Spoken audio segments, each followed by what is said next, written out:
We got Taz on the line right now, so we want to get to him right away. Taz, how you doing today? Hey, Dave. What's going on, man?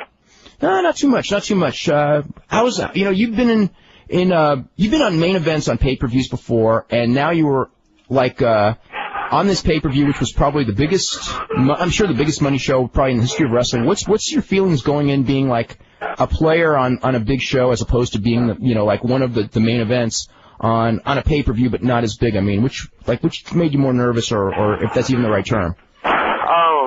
As far as nervousness, kind of feel the same if I was main eventing like an ECW pay-per-view or, working second, third, or first or fourth match for a WWF pay-per-view. But last night I was a little bit more nervous than usual. We all were. It was WrestleMania 2000, and you could just feel the buzz throughout the whole day, actually the whole week doing the Fan Fest that, this was a mega event. It was not to sound corny, but I was just happy to be a part of it. I mean, as far as going from like a main event guy on a pay-per-view to doing a non-main event, obviously, I knew that coming in the door here. I mean, I didn't expect to go into a main event right away, because if you start out your career, the first 2, 3, 4, 5, 6 months main eventing, where are you going to be 3 years from now? You can't stay on top forever. So, excuse me, I'm very happy with my placement right now. And I'm very happy with my progress, and I feel the front office is also. I know that's not really a juicy comment. I mean, I'm sure the people, especially on the net and stuff, and in the sheets and whatnot, would love to hear me say, "Oh man, I should be in a main event." And I'm pissed off. No, I shouldn't be. Being a main eventer in ECW or WCW is completely different than being a main eventer in the WWF, and you really know that when you're backstage and when you work for this company. I mean, this is you're playing in front of 15,000 people, 12,000 people, 10,000 people on house shows, TV shows, 15,000 people. I mean, it's like, this is big time, period. I mean, big time. I mean, guys like Rock and Hunter and Show and stuff. I mean, Austin, Undertaker. I mean, you really feel that they're big time major league players when you're here. It's kind of it's kind of cool to have now I have a goal to become that again, just like when I started in ECW. Everybody thinks that, oh, wow, Taz is a main eventer in ECW. But people forget that I didn't start out in ECW as a main eventer. I mean, my first 3.5 years in ECW, I was far from a main eventer. But see, people forget that. You got to evolve into what Paul Heyman wanted me to be, or now in this case, I got to evolve into what Vince McMahon wants me to be, and what I can portray. And I'm completely at whole with where I am right now. In making the move several months back, you basically had the mentality, I guess, because you had kind of made the statement to me, before you made the move, that your decision was based on, I mean, obviously monetarily is a big thing, but like being a big fish in a smaller pond or being like a smaller fish in a bigger pond. And what was, beside from the monetarily thing, I mean, what was the reasoning for you to make the move? The main reason, and this is not a slap in the face towards ECW or Paul Heyman, because I owe Paul so much. He got me here, and I never expected to be here. I was very content staying in ECW. I was making great money there, excuse me, and he was taking good care of me and my family. But the main reason was my last 6 months in ECW, I started to get very complacent. I felt like I was getting lazy. I felt like there was no more challenge. I had done everything there is to do there. I'd won every belt. I'd been pushed to the moon. There was like, what more to do? What more to do? I mean, a major part of being a successful pro wrestler is having the passion when you hear your music hit and you walk out there. People who know me personally know that I definitely always wanted to perform in front of monstrous audiences, and I always wanted to wrestle in beautiful arenas, and I feel like I've earned my stripes to be able to take a shower if I have a match, or be able to not have filthy locker rooms. But that wasn't the main reason. Those filthy locker rooms and those smaller arenas made me a good living for a long time and got me to this level. But the main reason in a nutshell is I started to feel a little bored. My training was affected by it. I wasn't training as hard. I started to lose that passion. Now coming here, it's like I'm getting a whole new realm of people people to work with, different people I've never worked with or people I haven't worked with in years. And, the challenge of not being the top guy and politics don't play a major role in this company, unlike other companies. So, I mean, if you start getting bored, if you start getting like it's too easy for you, then you have no challenges, and then you can't achieve nothing. And I'm the type of guy that I want a challenge, and let me tell you something, I got a hell of a challenge here.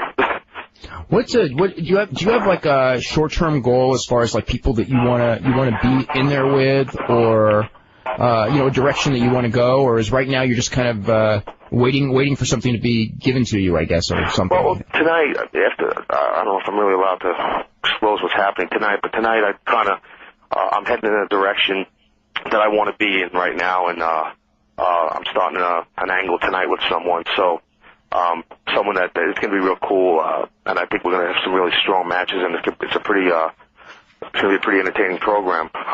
So I'm happy about that, and short-term goal is a good way to put it, Dave, because that's the way you do this. When you work here, after I do this program, I'm hoping to go to maybe somebody else. I mean, for me to name people is hard to do right now. I mean, I definitely would like to go back to do stuff with Kurt Angle again. I mean, I feel like me and Kurt have a really good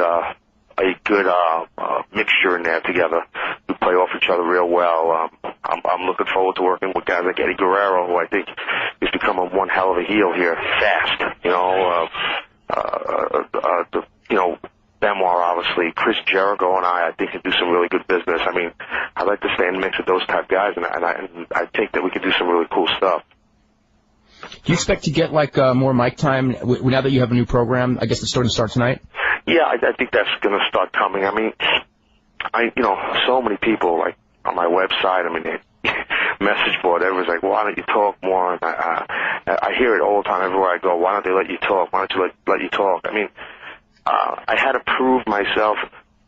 I believe there's the reason why I wasn't talking. I had to prove myself as a competitive worker and a hard-working wrestler, and to get my character over as a kick-ass, no-nonsense type of, street guy, street thug, what have you. And now, doing a little, it's a pre-tape going on right now. You're getting it live, right? What do you call it? I think that my time will definitely start coming real soon. And I'm happy about that because I'm really anxious to start doing that, and I think the front office wants me to start doing it too. And I actually was wondering this myself: did you get any of that glass on that closing spot in your match last night, in your eye or anything like that? Yeah, a little bit. They're taking it out with a wet Q-tip or some crap. I think a lot went in it, and then it came out as I was rubbing my eye. I was on the mat. It got me pretty good. It didn't cut my eye, and it didn't cut my eyeball. I was lucky. It just there was a small piece stuck in my eye that they'd taken out, but yeah, it wasn't that bad though. I made it look worse than it was. Oh, okay. They say I can't sell, No.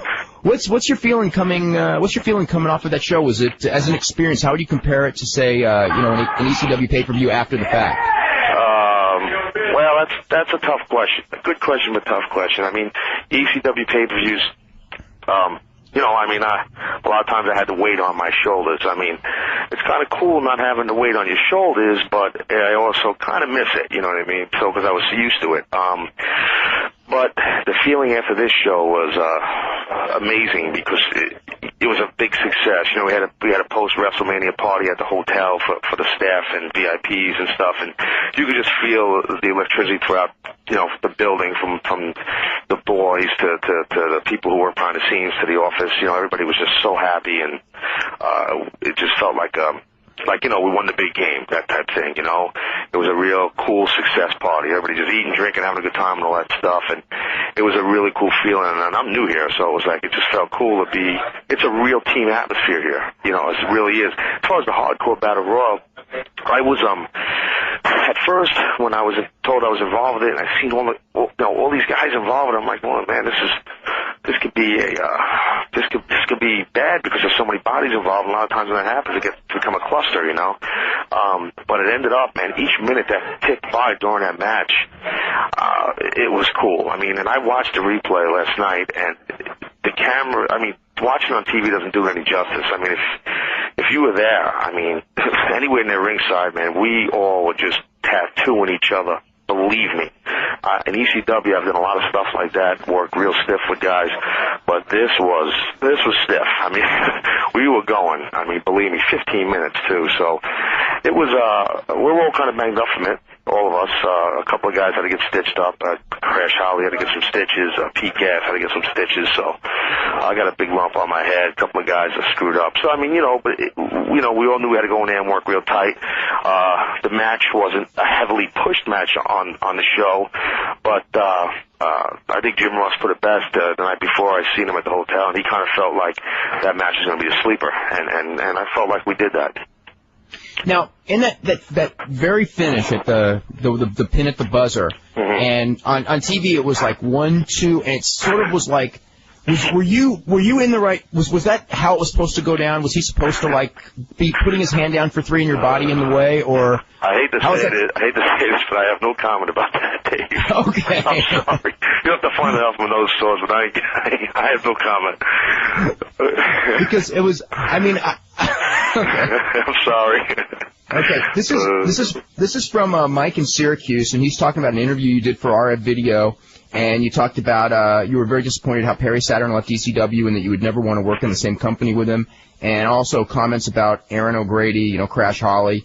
Now that these men are in the WWF, have your opinions of either of them changed? First off, I don't remember saying that about Perry, to tell you the truth, saying I'd never want to work with the same company again. I'm not saying I didn't say it. I might have said that, but that had to be quite a while ago if I said it. Since then, I mean, for the past 2 years, Perry and I have definitely, we're friends. Friends fight, but when wrestlers fight, they got heat. That's the way it is in this business. You can't just be friends and fight. Like, if you and your friend from the gym get into an argument, it's just an argument. When you're a pro wrestler, it's all over the place. Oh, man, these guys got heat with each other. They don't like each other. I mean, we're friends. Friends fight. Perry and I are completely cool with each other. And as far as Crash Holly, I mean, my first day here, he walked right up to me, shook my hand. He goes, listen, I just like buried a hatchet. I don't want any heat, and I hope everything's cool. And he was just such a professional and gentleman. He came right up to me. And I was going to do the same thing to him, but he beat me to the punch. And me and him were just completely cool with each other. And I think he'd tell you the same thing. Are you surprised at how well he's done? I mean, as far as like a guy who, it's funny because it's like whatever it was a year earlier, he was in ECW and didn't really make it there. Went home and then he went to the WWF, which is got a lot stiffer competition as far as bodies and stuff. And he's actually, not that he's a superstar there, but he's made it. He's a guy on the team and it clear. He's over because everyone's over. He is over. Dave, I'll tell you, I feel he's a superstar. I feel, and this is like a kiss-ass thing, but I feel 99.9% of our locker room are superstars. I mean, that's the way this company's booked. That's one of the reasons why I came here. It's written that way. Everybody means something when it comes to that damn curtain, and that's the bottom line. And Crash, if you don't think he's a star, come to house shows and watch the pop he gets when his music hits and he walks out there with that scale and stuff like that. And every time we go to this guy gets a great reaction. And this 24/7 thing that he's been doing has gotten him over even more because it's perfect for his character. It really is. Now, if a character like mine or a character like a character like a Chris Benoit, hypothetically, I mean, you can't pull off a 24/7 thing. I don't think so anyway, because these type of characters ain't really going to run from people. But Crash's character fits perfect. He's this little guy that's just scooting and running from everybody, and then he always ends up on top. So, it's I think it's really made him. But he's a hard worker, man. I mean, I'm the one who referred him to Paul Heyman to bring him into Spike told me, and then I told Paul about him to bring him into the company, into ECW. I mean, the guy's a very talented guy. He's always been, and just now they're giving him an opportunity, and then he's scoring with it. Were you disappointed at all that the Kurt Angle thing went only, it started out fairly strong, and then it kind of, I don't know if it got dropped or something, but they took you guys in different directions? Yeah, I was a little, I don't want to say disappointed. I was kind of hoping they would keep going with us. But, I was really new. I'm still new, but I was real new that I was only here a couple of weeks, and I don't know what it was. I don't know really why they, when you're in the WWF, a couple of months, you don't really question no one, Dave. You're not going to do that. Before you come in, you might think you're gonna, but the tone is set when you're here. You know who the bosses are and the main boss, you know your role, and you try and fit in, and then as you earn your stripes a little bit, you pay your dues a little bit, you try and, get over more and more. And Kurt and I got a feeling that eventually the company will go back to doing an angle with him and I think that I really, like I said earlier, I think that we play off each other real well, and we work pretty good together. I'm trying to think. What, as far as like your departure from ECW, did you expect? Just go back to the thing in Chicago. That night in Chicago where you lost the title. Yeah. I know you had 3 or 4 matches afterwards, but that was kind of like the big hurrah. Everything else was sort of anticlimactic, I felt. Everything else was a waste of time.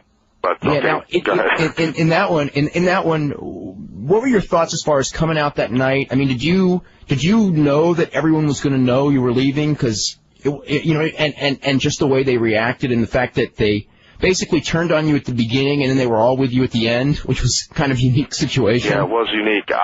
When I walked out, I knew that most of them would know that I was leaving, and I figured I'd get a "you sold out" type chant, which is a big crock. But they're going to chant something, but I didn't expect every one of them to do it, and it was like overwhelming. And I got to be honest, I was like a puss or nothing, but it was before I took the towel off my head, it was affecting me. It was like upsetting because I gave so much to those people for 6 friggin' years.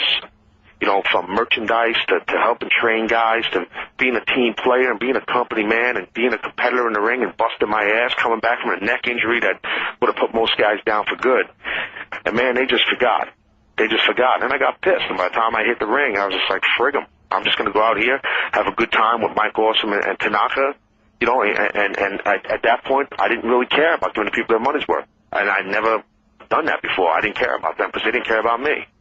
And I got pissed, and I did my job, and I felt like it was the right thing to do, and so did Paul to, endorse the new champ as in Mike Awesome, and then they decided to get with me when like they forgave me for leaving type deal because I handed over the belt. So then I'm like, okay, fine, I forgive you for healing me when I walked out. It's a time, it's a moment I'm not going to forget, obviously, but there's nothing I can do about it. People are always going to pass judgment on you, and I made this move to better for my career, and that is not just money, because it wasn't a money thing. The deal that Paul and I were working out was a great deal, and I just felt like it was time to move on. Now, you had just mentioned a second ago, coming back, there was that lag period, because that was, what was it, like August, and you started in WWF, I guess, January, and then you had a few matches in ECW, and you kind of indicated that you thought were kind of a waste of time, and then, several months before starting actually with WWF, I guess it was kind of an agreement with, I don't know if it was Paul and Vince and you, or how that all went down, but explain how that whole period went down. Well, when I was, after Chicago? Yeah, when you pretty much had agreed to go and before you actually started, it was a couple-month period there. You're talking about when I kept wrestling those matches. Well, it was a tense period. It was tense between me and Paul because it wasn't that I didn't want to go and put the guys over. I didn't care about that, even though all these people out there that think they know me and don't know crap about me think that I care about putting people over, and I don't. I prove that and prove it time and time again. I wasn't comfortable with going in there and working these matches because, like you said earlier, you hit the nail on the head. I felt it was anticlimactic also. That was such a strong moment in Chicago when I left that ringside area. And to come back now and wrestle Sabu and wrestle Awesome again, and wrestle Van Dam, it was just like, why? Just that old style, 1980s, you got to put guys over on the way out. Okay. It's just I felt like it was me and Paul were on completely two different pages with that, and I was not happy about it. I never said I don't want to do it. I did tell him I wasn't comfortable doing it, and emotionally more or less, and I felt like I wasn't going to give the people their money's worth. But, it all worked out. It's water under the bridge. Now, as far as were you frustrated at all that it was such a long, because like a lot of times with wrestlers, if they're off TV for 3 weeks, they kind of start getting the jitters, because you were actually off TV as a push commodity for a couple of months before your WWF start. Did you I'm not saying worry about it because there's nothing to worry about, but just kind of get that itch of like, God, I wish I was in there right now, especially with WWF business being so hot at that period. Yeah, I was definitely antsy, but I knew that Vince would pick the want me to debut. Paul having me sit home. You know, the man paid me. You know, he did offer, so I didn't form ring rust, that I could work house shows and stuff and just to keep it in the ring. And he did offer me that, and I give him credit for that, but I said no thanks. And I just took the time to hang out with my family, and, you know, my son was only a couple months old at the time and stuff, and spend time with my wife and just train and stuff like that, get better shape and heal up injuries, you know. It was a frustrating time, though. It really was, because it was just sitting home doing nothing, you know, and I wasn't used to doing that. Having a son, did that play, or what part did that play in your decision to go to WWF? Or no part? Did it play no part, or was it part of the motivation?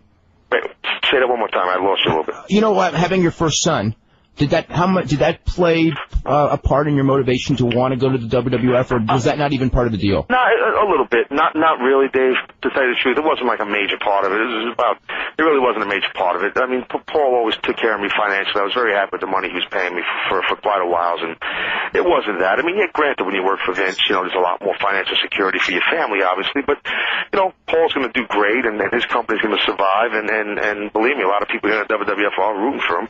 That's the truth, and I think he's going to do great. And if I decide to stay in ECW, I mean, I felt the same way. I mean, my son being born, it was a small portion, but not really, not a big portion at all. When Eddie Guerrero and Chris Benoit, Perry Saturn, Dean Malenko all came over at the same time, and you had just started. Did you feel good in that, you know, one of the stigmas, if you had a stigma going in, it was your height, and now you had four guys who were, you know, your size, you know, and, you know, or your height size anyway, right. That you had guys to work with, they're all, you know, really, really good wrestlers that you could do programs with, and you wouldn't, you know, did that make you feel more comfortable, or was it just like, you know, or was it not even, you didn't think about it? Good question. In a way, I did feel good about it, because then it's like, well, look, you know, here's these other guys that are under 6 foot, you know what I mean? But then there was a part of it, it was like, you know, I thought it was cool coming in here because all these guys are 6'4", 6'5", 6'6", you know what I mean? For the most part. Not all of them, but for the most part. I felt like I could stick out. And then when the Radicals came in, it was like I couldn't stick out because we were all similar height, you know? So, you know, you know what I mean? Because even though I wasn't as big as the other guys, I figured that I was not as tall, I could stand out, you know, but I'm glad those guys came in. I mean, it's great for our business, and for WCW let four so talented workers, young, strong workers go. I mean, it's just completely idiotic on their part. I'm just glad that, you know, we got those guys. Taz, I know that we've got to head to a commercial, and I know that you've got to head to a TV taping. Yeah, live TV, yeah. I know, that's right. Well, that's right. Live TV in just about an hour, about 2 hours, I guess, for the Raw show. And you're going to be on the show, and I guess we'll see in just a couple hours your new program. Yep. And I want to thank you very much for doing the show from the arena. All right, Dave, no problem. And I'm sorry we didn't touch base like a month or so ago, but my schedule, it got so hectic, you know what I mean? So all the fans that thought I was coming on, I want to apologize to them and to you too, okay? Okay, thanks very much. We'll be talking to you soon. Thanks, man. Take care.